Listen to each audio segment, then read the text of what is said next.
Hello to all of my beautiful humans. Thank you so much for tuning in today. Welcome to the Human Beauty Movement podcast. We are all about life lessons from beautiful humans, and we are here to take a moment to be together. I really appreciate you listening. Hit that subscribe button. It's wonderful to have your support because it energizes this podcast to get in front of more people so that they can see it, hear it, and benefit from it. I believe in karma. Good karma will come back your way as we show each other all of this support. So I want to tell you a quick story. I have had a couple of what I liked to coin as vertigo moments in my life. These are moments where I felt like everything just turned upside down and inside out and backwards. Several years back, I was at this point of my life where I felt like my life was in crisis. I had been twice divorced. Many of you know that my child, Kyle, is a boy who is severely disabled at this point. He lives on life support. He's on a ventilator. He gets G-tube fed. He's got a tracheostomy. He's nonverbal and he's non-mobile, and his health was not in a good place. I also was in a place because of my situation. It was hard for me to concentrate and focus at work. So my career was at stake and I was desperately searching for all of these answers. Well, the universe brought me a gift. I've come across a wonderful woman, Andra Dediu, who is a reintegration specialist. And so I've invited Andra to come onto the show today to talk about what she does. So Andra does this very unique work. If you have had spiritual experiences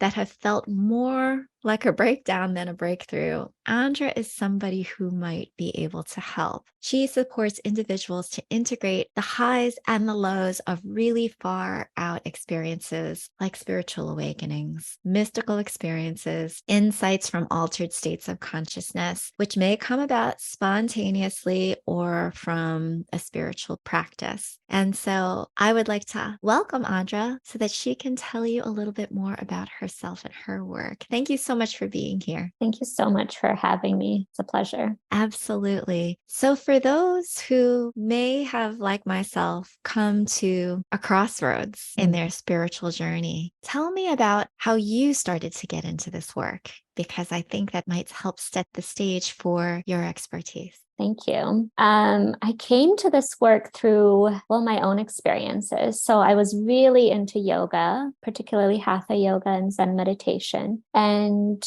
I came to a point where I was really quite intense in my practice and I loved it. I started feeling super blissed out in my body, connected, in flow. We call yoga the gateway drug. Into It really consciousness. It really is. And I mean, I initially was doing yoga and meditation because Western scientific research said that it was really beneficial for me. And I was really trying to run away from depressive tendencies and potentially even idealizing the idea of suicide and committing suicide.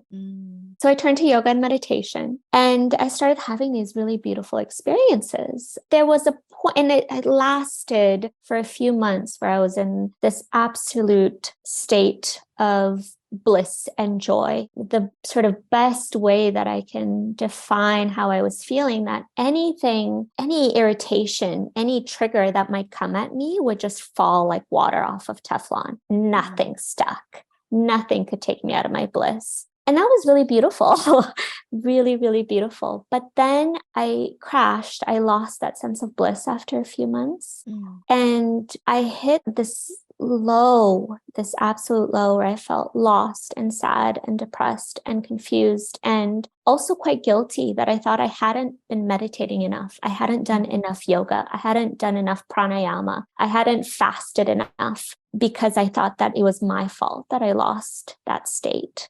So then I kind of hit the ground running and I started going to looking at energy work and dance facilitator trainings and more yoga and more breath work and just a variety of different practices. And I was moving so fast through them And I basically became extremely destabilized. So I started seeing things, hearing things. I would have synchronicities, and sometimes they were really beautiful, and sometimes they were synchronicities of things that I couldn't understand. Like, for instance, there was this period of time where I couldn't ground anymore. And I kept having this image of this hexagon come at me. And sure, now I understand it. But years ago, it just kept coming at me. And I was so lost and confused around the meaning. It was too much, too fast. Wow. Yeah. I think that you bring up an interesting point in that when we're not in flow, sometimes we're delving into spirituality, we're doing a breathwork practice, we're doing yoga. Allowing is part of the process. And then when we get to a point where we start forcing and we start feeling bad about ourselves and we start guilting ourselves, oh, I should be meditating more. Oh, I should be doing this more. I'm doing something wrong. And then we get ourselves into these fastidious places where, yeah, we might be forcing and taking ourselves into more of an obsessive place where it sounds like it got perhaps a little dangerous for you.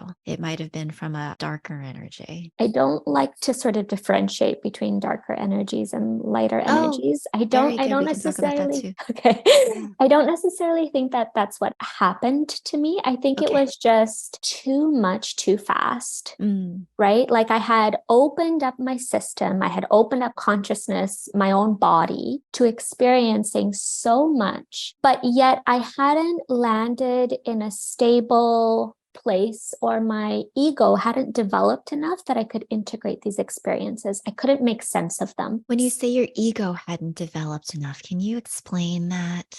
Like my sense of I, who I believe myself to be, right? As a person, we go through certain stages of development. And at this point, I was at a place where I thought, wow, I'm having these beautiful experiences. I must be a spiritual teacher.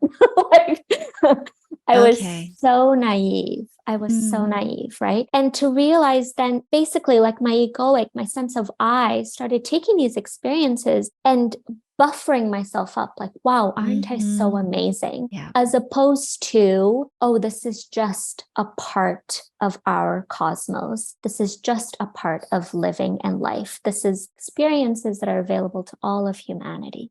Such an interesting point, and I can completely relate where you feel like, oh, because I've gotten to this place, I must be this type of person. I must be almost like a guru or a shaman or somebody that is a healer. And so you wear that as your identity, which is only a subset or a part of you, which might be emerging rather than it being you. And so then if it starts to wane, then your identity sense becomes lost again, and you start feeling a little bit helpless because you feel that, to your point, if your ego is not necessarily as evolved enough to understand that it's not that you're losing yourself, it's just an ebb and a flow of a part of life. And the hindsight of it helped to shape your understanding of what was going on. Definitely. Yeah. Because then once all of these experiences come at me, right, or any one individual, right, then we have to reconstruct our sense of self, our sense of how we relate to other human beings, or even other life on this planet, or even to the planet itself, even to the cosmos, right? We need to be able to understand that I'm sure I am God, I am a goddess. And yet at the same time, so is everybody else. I am not special. I am sure I'm special. I mean, I'm unique, but at the same time, I'm not special. I'm not unique, right? So there's this weird sort of interplay that happens because we break out of this shell that society, our family has put around us. And then we need to sort of come back to ourselves with this new understanding, with the meaning that we've created out of our experiences. I've come to an interesting phrase. I'm sure I didn't coin it, but of course it just came to me, where it's like people are searching for more meaning. They're searching for more purpose and seeking outside themselves for meaning and purpose, when truly whatever happens in life is devoid of meaning. It is devoid of purpose. And it's like the meaning of life is to give life meaning. The purpose of life is to give life purpose. And that's when it becomes so ironic. We are mystical. We are everything. We are mighty. We are valiant, yet we are nothing. We are small. We are insignificant. And we are all of that at once. Yeah. And so coming to this, sometimes it's too much for our minds to wrap around, and it makes sense that it's difficult. And the idea of spirituality is that, yes, we recognize that we are more than the physical body. We recognize that we are so much more, and that the interconnectivity of ourselves and the cosmos and everything that is what we are here to explore and discover inside ourselves. And that journey can be overwhelming. It can be perplexing. And sometimes we need support. Yeah, because sometimes there's these two terms that come out of transpersonal psychology, which is my field. There's the term of spiritual emergence. You said this word a couple of minutes ago, right? That there's an emergence to a new way of being, a new state of being. And this spiritual emergence really comes about when we have these experiences and they're gradual enough that we can absorb them, that we can transform and change, and we can do so with ease. Yeah. And then there's the other side of it when they become emergencies. Yeah. So spiritual emergencies. And that's when they become crisis situations, when the experience is too much, too fast, that it knocks us off our feet, like the earth is pulled out from underneath our feet like a carpet, and we're completely destabilized. And then we don't know who we are. We don't know what reality is. Our boundaries are shook. We aren't grounded. We aren't sleeping. We're having issues eating. Our relationships are changing. Our career is changing. It becomes a crisis situation. Yeah. And traditionally, mainstream Western psychiatric models labels these spiritual emergencies as psychotic experiences. Yeah. Or manic episodes, even though individuals say, I think I'm actually having a spiritual experience. Like I did a Kundalini yoga teacher training, and I think that this is what's happening here. Unfortunately, the Western psychiatric model doesn't appreciate these experiences as actually being positively transformative, right? It pathologizes them, it negates them, it says that they're bad and wrong. And actually, it's the same side of the scale, right? It's spiritual emergence, spiritual emergency. It just depends on our own system, our own life path, our own ability to be flexible with these new experiences and how we move forward. Yeah. Some people might take the word spiritual and compartmentalize that, strangely enough, as if spiritual could be compartmentalized. When you have a shift in what you thought was to be true to a dramatic sense where it becomes an emergency. In my case, I went the conventional route. I was diagnosed with PTSD. Like I had a traumatic experience. I was labeled, okay, you've got a diagnosis of PTSD. We're going to give you this medicine. And that's what we're going to do because it'll help you feel better. You just have a chemical imbalance. And that's the way to address it. Maybe therapy, some sort of talk therapy or some way to like get it out. And so that's the way that typical life, I would say modern life, will handle a situation like that. But I know that in learning about you, Andra, you're like anything like a yoga, a breath work, something that gets into your body and you get to a different evolution of what you were before can be considered a spiritual experience. And if that shifts your feeling of reality, of what you had known before, of your identity, what you perceive the world to be, starts to not make sense to you and you don't know what to do with it, that's when it gets to emergency. And that's what Andra, I believe, is sharing with us today. Yeah. Basically, it becomes a crisis. Yeah. And in these crisis situations, people can have a multitude of experiences. Yeah. It's not just about seeing things or hearing things or having experiences of synchronicities, but it can also be about intense sensations in the body. Yeah. Huge awareness of the flow of energy throughout the body. That is a new experience. Yeah. For whatever reason, society, family, culture, we think that we're just kind of from the neck up, right? And then an experience like breath work that you mentioned can really bring us into our body. Yeah. And for some individuals, it can become overwhelming because then it's like, oh, wow, I can feel the energy traveling from my womb into my heart, through my shoulder, into my elbow. Whoa, I can feel it so strongly right now in my thumb. I have never experienced that before. What just happened, right? Like it becomes scary. Yeah. Versus if there's somebody there that can hold the space and just say, okay, this is a new experience for you. Here's a model of acupuncture that speaks to these meridians and this flow of energy in the body. Here's another model of Qigong that says that this is possible, that you're not going crazy, that you don't have an entity stuck in your body, but that this is actually just your own life force energy co-creating with the environment and playing around, and that this is okay. Right? Like, what is it like to just have somebody say to another person who's having these crazy experiences to just, actually, it's not crazy. It's okay. It's totally normal. Yeah. It's a normal response to what is happening to you. And certainly I know that a lot of people feel shame. They don't know how to talk about what's happening to them. They feel like they'll be judged. They feel like other people will label them crazy. And so a lot of people keep these things inside, and that's even harder for them. What are some of the steps that are helpful for when you are introduced to people who say, you know what, I think I need help dealing with this? Yeah. So one of the biggest things is grounding. So practicing grounding. And so tell us what you mean by grounding for those that might not be familiar with what grounding is. It can be a walk in nature. It can be gardening. It can be, if they're quite energetically open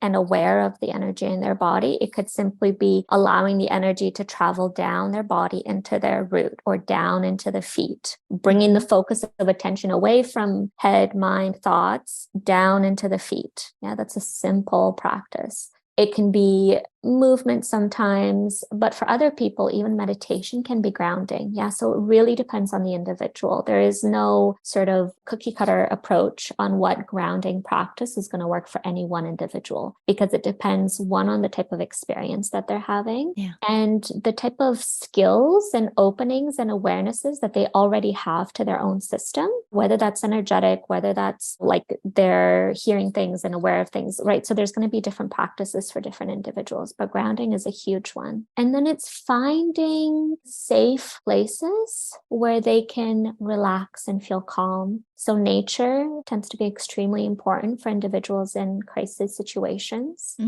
Quiet places. So sometimes they need to retreat from society and social obligations to just have more quiet time around more people that are more calm, more relaxed, more connected, just a little bit more settled. Because there's this thing in therapy where there's co-regulation. If I feel calm, relaxed, grounded, and I have a client who's kind of dysregulated and scattered, that my nervous system can have an impact on their nervous system and help to ground and relax them. There's also a necessity for sort of what's called catharsis. So releasing.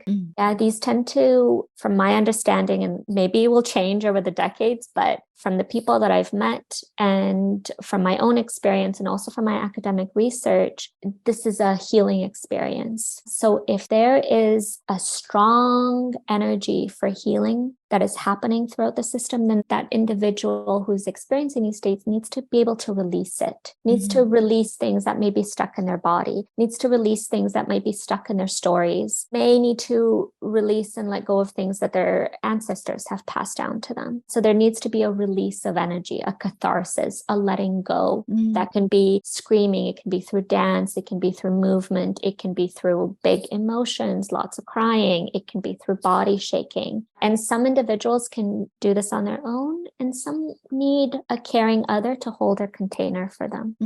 Some other things that are really, really important are that individuals need to know that they might need a large network of support. So they might need a therapist. They might need a body worker, right? Like they're aware that they're holding on to something, but they don't have the know-how of how to let go of it. So they go to a practitioner to help them release that. I'm just pointing to my shoulder because that's what something that happened to me is I remember I had this point here from my yogic practice, and funnily it's ancestral. My dad has the same point of pain. My grandmother has the same point of pain. And I knew it was there and I didn't know how to release it. And I thought I was just going to be with it. Right. And then I was in Nepal with a healer and he was just flowing around my body. And then boom, he just touched it and I could just feel it just leaving my hand. Right. I had the awareness that there was something there, but I needed somebody else's skills to help me release that. Release the energy. Yeah. Yeah. So joining a conscious dance community and allowing the integration of what is experienced, the emergence of all these new ways of connecting to self, other, and cosmos to be expressed through the body, to allow the body to begin to hold itself differently, to move differently, to have different experiences.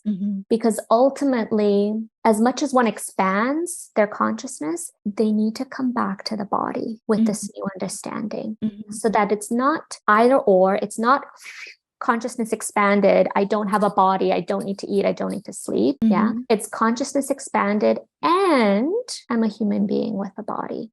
So coming back to the body, using the body to express and to emote. Some other things as well is finding templates of development. So like the work of Abraham Maslow and his whole notion of self-actualization and self-transcendence, or the model of Stan Grof, who is the initiator of breath work, right? And him and his then wife, Christina Grof, are actually the ones that coined the terms spiritual emergence and spiritual emergency, right? So having these templates, these maps, that these experiences are normal and that there's actually a pathway to move through them. And then also to another map, not just from Western psychology, but from Hatha yoga. Oh, there's an energy called Kundalini, right? Or from Zen meditation. Oh, there's a thing called Zen sickness, right? If people meditate too much, they have this Zen sickness, spiritual emergency. Yeah. So there's these things. Never heard of that before. Yeah. Yeah. There's all these different maps that can help individuals to contextualize their experience, to normalize their experience. Wow. Yeah. It sounds like you are able to come at it and see into a person and intellectualize it for those that might be a lot more logically minded, or also be that somatic therapist if something that in the body and care and comfort and grounding is needed. And I love that you are able to approach somebody based upon where they might be in their field. Wow. And both of those aspects are really, really needed. Yeah. It's never going to be either or. It's never going to be fully and just intellectualizing the experience. Yeah. It's mind, body, soul. Yeah. All together. Yeah. All together. Yeah. There's also stories as well, right? Like there's this beautiful story that I love to share, and it's called The Four Rabbinim. And the story goes that one night there's four rabbis who are woken up in the middle of the night by an angel, and they're taken up to the seven gates of heaven and they're shown the wheel of Ezekiel. And the four rabbis, whoa, wow, right? Like they're completely overwhelmed by this mystical experience of unity, of oneness, of peace, of bliss, of love. And wow, right? But then, as journeys do, they come to an end. So they come back down to earth. And in the morning, all the four rabbis wake up and they all have a different response to their experience. One rabbi says, nope, that was just a dream. I dreamt it. I saw nothing. There was no angel. There was no wheel. There was no bliss. There was no peace. Denial. Complete denial. The second rabbi wakes up frothing at the mouth. He's lost. He's confused. He doesn't see this reality anymore. He can't eat. He can't sleep. He's completely lost. He can't come back down. Right. He needs support for the rest of his life. The third rabbi comes back and wakes up in the morning. Oh, I need to tell people about this. I need to write books. I need to write articles. I need to do presentations. I need to tell the whole world that this is what I experienced, that there's this reality. I need to talk to people. So he travels the world giving lectures for the rest of his life. Yeah. Maybe I can see myself in the third rabbi. Yeah. He's capitalizing on that experience.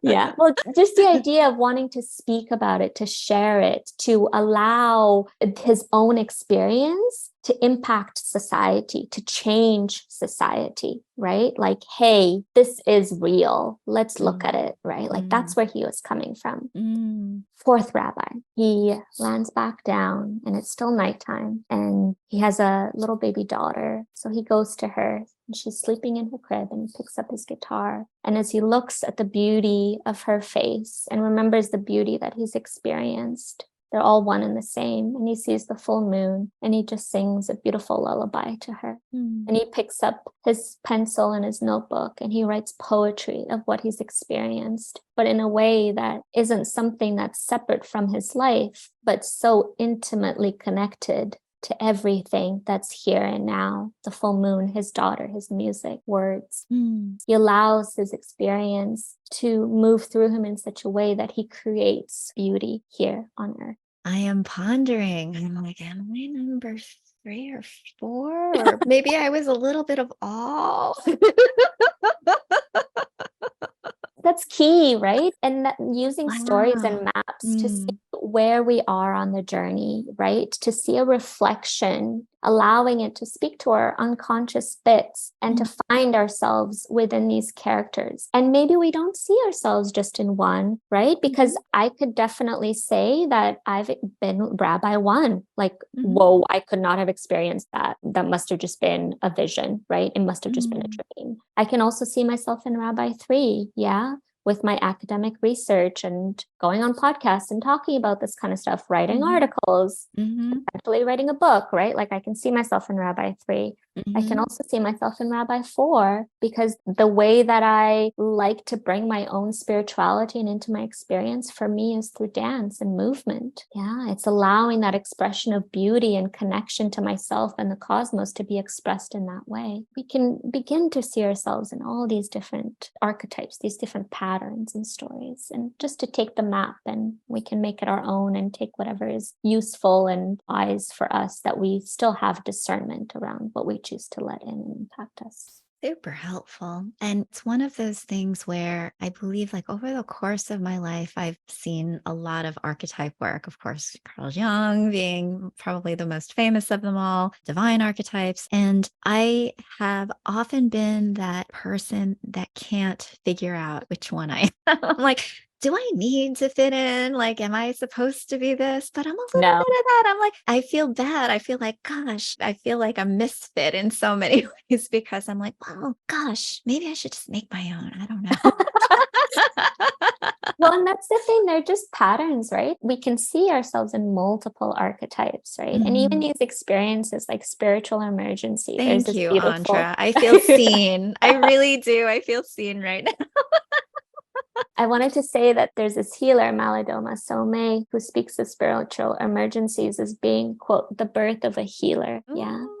So because these individuals end up being so dysregulated, so shocked, that then they have to work really hard. Yeah. Sometimes years, decades. This is a lengthy process of integration to then bring healing back to themselves. And once the healer is healed, relatively speaking, right, because we're never really healed, then that they can take their own lessons and bring them out into the communities.